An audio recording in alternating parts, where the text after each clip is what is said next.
नमस्कार, सेहतनामा विद राजेंद्र में आप सभी का स्वागत है। सबसे पहले गुजारिश, अगर चैनल को सब्सक्राइब नहीं किया है तो सब्सक्राइब ज़रूर करिए और वीडियो पसंद आए तो लाइक और शेयर भी ज़रूर करिए। और आज बात कंधे की जकड़न यानी फ्रोज़न शोल्डर पर क्यों होती है, हो जाती है, ठीक कैसे होगी और ठीक होने के लिए क्या करना चाहिए, इसी पर बात orthopaedic surgeon doctor Siddharth Agarwal के साथ। बहुत बहुत स्वागत डॉक्टर सिद्धार्थ, सेहतनामा विद राजेंद्र में। फ्रोजन शोल्डर यानी कंधे की जकड़न, कंधों की मूवमेंट नहीं हो रही, हाथ हम ऊपर नहीं कर पा रहे, इसे ही आप बोलते हैं? फ्रोजन शोल्डर जैसे कि नाम सजेस्ट करता है, जमा हुआ शोल्डर। मैं अपने पेशेंट्स को समझाता हूँ, एक दरवाज़ा है, दरवाज़ा चलता है, खुलता है, बंद होता है। आपने किसी कारण से दरवाजे को 2 महीने नहीं खोला, आप उसे खोलने जाओगे ना, मुश्किल से खुलेगा, उसमें जंग लग गया। ये फ्रोजन शोल्डर है। आपके कंधे में इलास्टिसिटी है, कंधा पूरा घूमता है, पूरा चलता है। किसी कारण से आपके कंधे की मूवमेंट आपने कम कर दी, ऑटोमेटिकली जो उसकी इलास्टिसिटी है वो कम हो जाएगी, शोल्डर टाइट हो जाएगा। मतलब अगर आपकी मूवमेंट ज़्यादा नहीं हो रही, आपको चोट लग गई, हाँ। आपने रेस्ट पे डाल दिया शोल्डर, आप बीमार हैं, आपने रेस्ट पे डाल दिया, आप आलसी हैं, हाँ। आपने रेस्ट पे डाल दिया, सबसे इम्पोर्टेंट, ठीक है, ऑटोमेटिकली बॉडी को ज़रूरत कम हो जाती है, वो शोल्डर की मूवमेंट्स कम हो जाती हैं। ये होता है जनरली 40+ एज ग्रुप में। 40 to 60 is the most common age group. एक बार वो शुरू हो गया सर्कल ऑफ इवेंट्स, वो फिर पूरा अपना रास्ता लेके ही ख़त्म होगा। आप एक बार शुरू हो गया, उसे बीच में स्टॉल नहीं कर सकते। आप उसको फास्टन कर सकते हो, शॉर्टन कर सकते हो, बट आप उसे रोक नहीं सकते। वो आएगा, बढ़ेगा, रुकेगा, कम होगा, चला जाएगा, उसने अपना पूरा टाइम लेना है। तो ये बेसिकली टाइटनेस ऑफ शोल्डर है। इसका एक और नाम है एडेसिव कैप्सुलाइटिस, कि सब कुछ चिपक गया। बेसिकली शोल्डर चिपकना शुरू हो जाता है आपस में। Okay, so this is called frozen shoulder. लेकिन क्या है फ्रोजन शोल्डर? हाथ ऊपर नहीं जा रहा या हाथ की सारी मूवमेंट्स कम हो जाती हैं। जैसे हाथ ऊपर जाना कम हो जाएगा, पीछे जाना कम हो जाएगा, बाहर जाना कम हो जाएगा। कॉमनली प्रॉब्लम्स हैं मेल पेशेंट्स में टर्बन बांधना। जैसे हम पंजाब में बैठे हैं, कॉमनली पेशेंट को टर्बन बांधनी होती है, तो जब भी हाथ घुमाना है वो मूवमेंट नहीं कर पाते, वो ऐसे कर पाते हैं, पूरा ऐसे नहीं कर पाते। फीमेल्स को कपड़े बंद करने होते हैं, उनका हाथ पीछे नहीं जाता। ये 2 most common identifying features of patient हमारे पास आता है। फर्स्ट मूवमेंट जो कम होती है वो हाथ बाहर घुमाना है। कॉमनली हम इसे कंफ्यूज करते हैं रोटेटर कफ और मसल टीयर्स के साथ। हम ऑर्थोपेडिक सर्जन, मैं जनरल पब्लिक की बात नहीं कर रहा। वो क्या है? उसमें क्या है कि आपका शोल्डर पूरा फ्लेक्सिबल है, बट उसे चलाने के लिए जो पावर जनरेट कर रही है मसल, वो डिफेक्टिव है, वो टॉर्न है। तो आप उठा इसलिए नहीं पा रहे क्योंकि पावर ही जनरेट नहीं हो रही। कोई और बंदा आपका हाथ उठाएगा, पूरा उठ जाएगा, बट आप खुद नहीं उठा पा रहे ढंग से।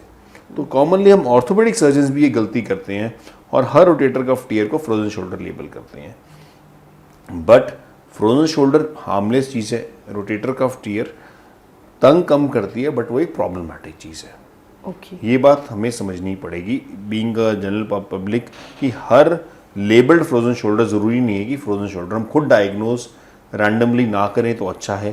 प्रॉपर एक डॉक्टर से डायग्नोज करवाएं, वो एग्जामिन करे, ताकि एक इम्पॉर्टेंट कंडीशन जिसको ट्रीटमेंट की रिक्वायरमेंट है वो मिस ना हो। सो फ्रोजन शोल्डर हो तो दर्द भी होता है हाथ ऊपर करने में? यस, फ्रोजन शोल्डर में एक लिमिट ऑफ मूवमेंट के बाद पेन आती है। आपकी यहाँ तक कंफर्टेबल है, कोई दिक्कत नहीं, इससे इमीडिएटली बाद आपकी बहुत तेज पेन होगी। नाइट पेन एक मेजर इंग्रेडिएंट है। नाइट पेन दिन की पेन से कई गुना ज़्यादा बॉदरसम और ट्रबलसम होती है।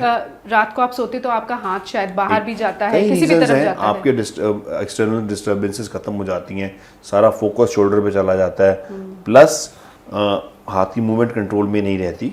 तो night pain is significantly there और बहुत लोगों की नींद कॉमनली डिस्टर्ब होती है। इसके लिए अभी क्या आप कोई एक्सरे वगैरह करते हैं या कुछ, तब पता चलता है या सिर्फ ये सिम्टम्स ही काफ़ी हैं? Frozen shoulder is a clinical diagnosis, it is not MRI और एक्सरे डायग्नोसिस। आपके हाथ की मूवमेंट कम हुई, डॉक्टर एग्जामिन करता है कि ओवरऑल कम है या मसल टीयर से है, that defines frozen shoulder, story finishes there.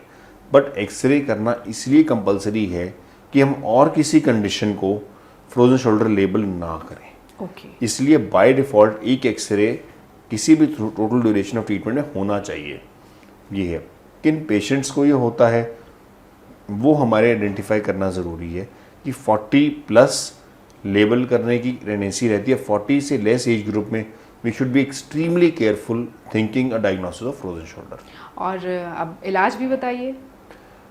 इलाज में हम जंग लगाए, अब दरवाजे में जंग लग गया, आप क्या करते हैं? क्या करते हैं? रस निकालना पड़ता है। ऑयल देते हैं और दरवाज़ा चलाना शुरू कर देते हैं। 90% पीपल हैव टेंडेंसी कि मेरे को दर्द हो रहा है, रेस्ट दूंगा ठीक हो जाएगा। जितना आप इसको रेस्ट दोगे उतनी ये पेन बढ़ती जाएगी। अच्छा, ये अमूमन other way ये round- कहा जाता है ये कि other दर्द way है तो round उसको रेस्ट दीजिए। यस, लेकिन इसमें नहीं। यस, ये अदर वे राउंड है। जितना आप इसको चलाओगे उतना ही खुलेगा। अब आपके दरवाजे में जंग लग गया, ऑयल दिया। ऑयल क्या है? मेडिसिन। जो हमने आपको मेडिसिन दी, पेन रिलीफ दिया, that is oil. Second part is movement. आपको ज़्यादा से ज़्यादा मूवमेंट करनी है। एक जिस लेवल तक चला गया उसके आगे पुश करना है। कोशिश चाहे खुद करें, चाहे किसी की हेल्प लें, चाहे फिजियोथेरेपिस्ट आपसे कराएं। कुछ बेसिक एक्सरसाइज अगर आप बता सकें। बिल्कुल मैम, मैं आपको सारी बेसिक एक्सरसाइजेज डेमोन्स्ट्रेट करता हूँ जो कि हमने करनी है।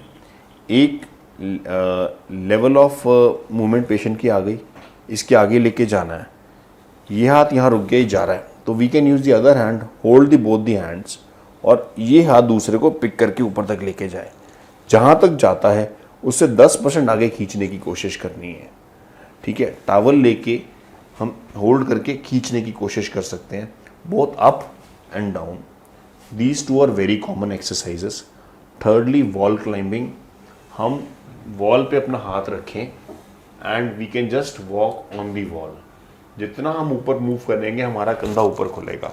ये most common and easiest exercises to be done at home है, जिसमें आपको किसी एक्सटर्नल इक्विपमेंट की ज़रूरत नहीं है। एक बड़ी अच्छी एक्सरसाइज है जो ऊपर फैन का नॉब होता है, कुंडी होती है, उसमें अगर आप रस्सी डाल सकें, यू कैन होल्ड दैट रोप। एक से खींचो दूसरा ऊपर जाएगा, दूसरे से खींचो पहला ऊपर जाएगा, साइडवेज भी और फ्रंट वेज भी।